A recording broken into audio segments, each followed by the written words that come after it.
In the opening scene, we are introduced to Mickey, a retired soldier who is on vacation with his family.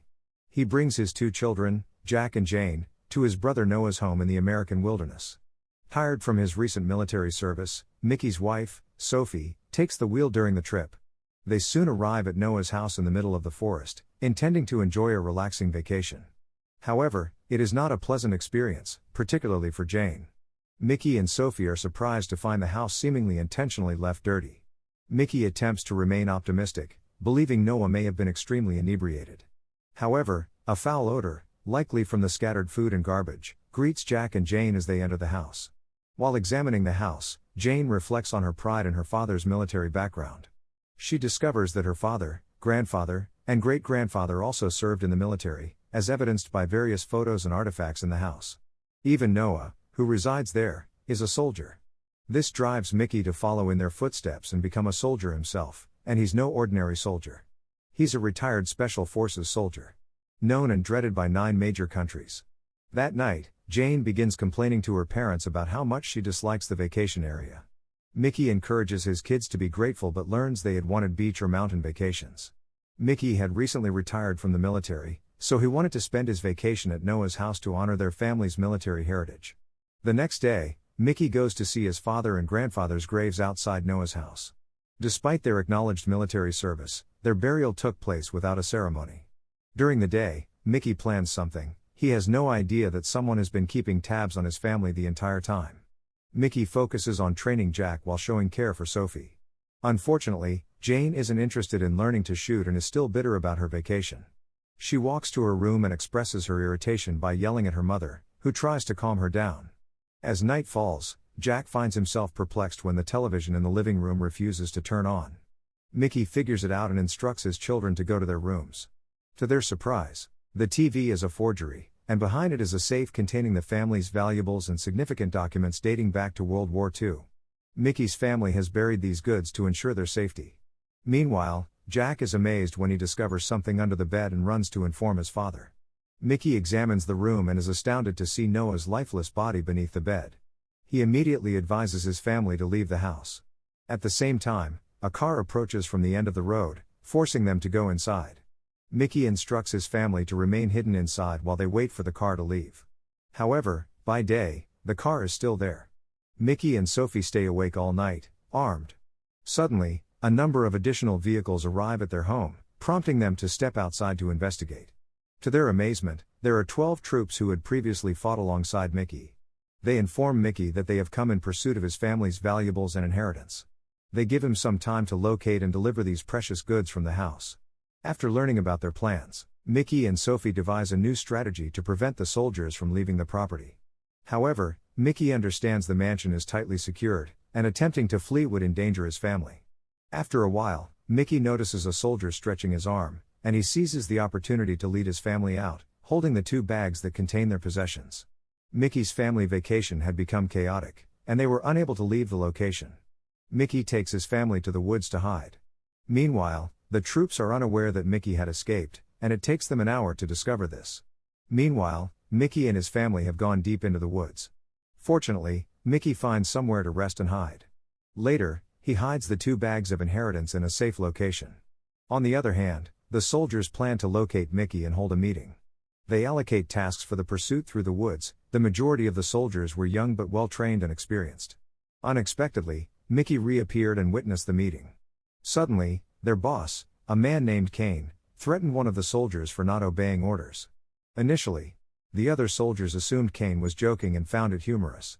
When their laughter stopped, a soldier named Franco stabbed the person Kane had threatened to kill. This stunned the soldiers, and they stopped finding Kane's acts humorous. After that, no one dared to defy Kane, fearing that Franco would murder them. Mickey hurriedly returned to his family and explained that they couldn't go home yet. He couldn't let the military win, so he had to fight back. Mickey then decided to confront the soldiers individually.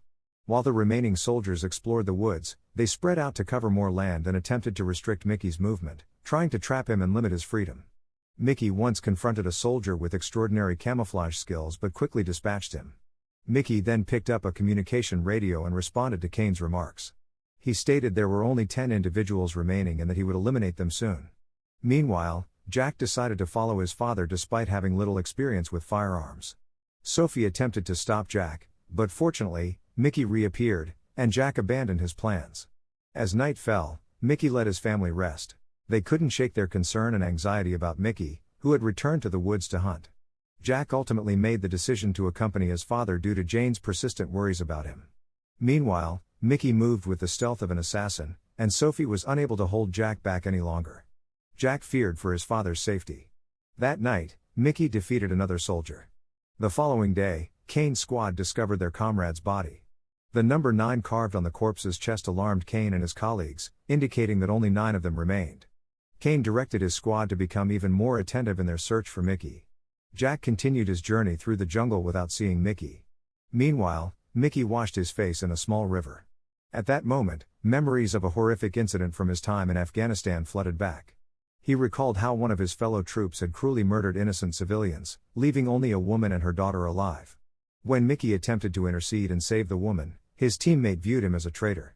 This unsettling experience made Mickey understand that even people were capable of extreme cruelty. He carried the sorrow of failing to defend the woman with him throughout his life. Kane and Franco, 2 of his former colleagues from that time, were now chasing him down with the intent of stealing his family's valuables. Enraged and seeking vengeance, Mickey managed to eliminate one of Kane's men once more. Shortly after, another soldier arrived, and Mickey used the one he'd ambushed as protection. He continued to evade bullets, taking cover behind many trees before successfully ambushing the soldier from behind.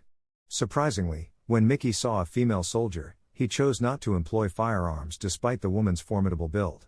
They had a lengthy hand-to-hand struggle, but Mickey eventually defeated her by shoving her into a tree trunk. When Kane and his crew arrived at the scene, they found the deceased female soldier. They rapidly recognized that they were up against an outstanding opponent. Mickey once again marked the dead soldier with the number 7, indicating that Kane's group still had 7 members remaining. After some time, Kane and his men resumed their quest and came close to finding Jack.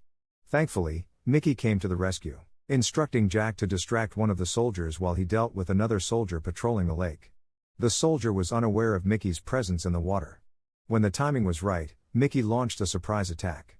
They had another fierce fight, but Mickey was able to retrieve a pistol from the lake's bottom and shoot the soldier. After that, Mickey gathered various weapons and began looking for Jack.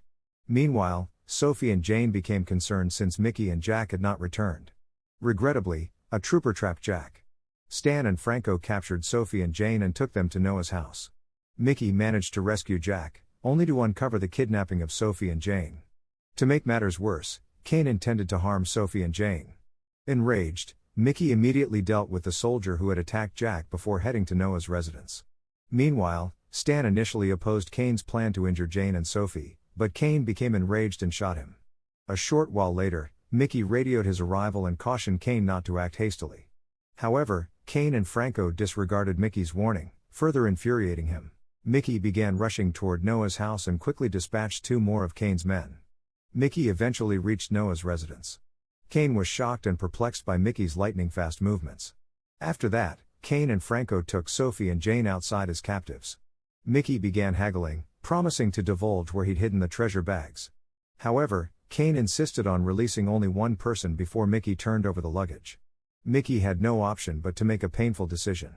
He elected to let Sophie go, leaving Jane in Kane's custody. Despite the circumstances, Mickey maintained his composure and directed Sophie to return to their original hiding place, where Jack was waiting. Once Sophie departed, Kane instructed Franco to trail Mickey to the location of the heirloom bags. As they traveled into the woodland, Franco began teasing Mickey. Meanwhile, Kane took Jane back into the house and continued to abuse her. Finally, Mickey and Franco arrived at the place. Mickey instantly revealed the hidden treasure bags. However, as Franco relaxed his guard, Mickey fought back aggressively. Mickey's anger escalated due to the abuse he had endured from Franco during their time in Afghanistan. At the same moment, Jane hesitantly accepted Kane's approaches and began sitting on his lap. Meanwhile, Mickey and Franco engaged in a violent brawl, but in just 2 seconds, Mickey turned the tables. Mickey's inherent knowledge and combat talents helped him vanquish his former comrade. Mickey swiftly overcame Franco, and the battle concluded with Mickey repeatedly stamping on Franco's face until his death. Meanwhile, Jane had outwitted Kane and escaped. Kane pursued her and eventually caught her. Mickey arrived just in time and had to deal with the situation in order to keep Jane safe. However, Kane was already filled with anger due to Jane's deception and Mickey's murder of Franco. Kane struck Jane, inciting Mickey's fury. Finally, Mickey and Kane fought fiercely. Kane was younger and stronger than Mickey, so Mickey struggled at first. Kane almost murdered him, but Mickey had to give up when he spotted Kane holding a gun and preparing to shoot him. Fortunately, Sophie was able to shoot Kane in the chest from behind before he could shoot Mickey. Mickey soon finished off Kane, ensuring his death. Jane awoke soon after, shocked for a moment. Following these incidents, Mickey properly buried Noah. Mickey expressed gratitude for his uninjured reunion with his family, as well as the safety and intactness of the family's inheritance and valuables. And that's how the film finishes. Thank you for watching. If you are new, don't forget to subscribe for more recaps. Until next time, have a nice day.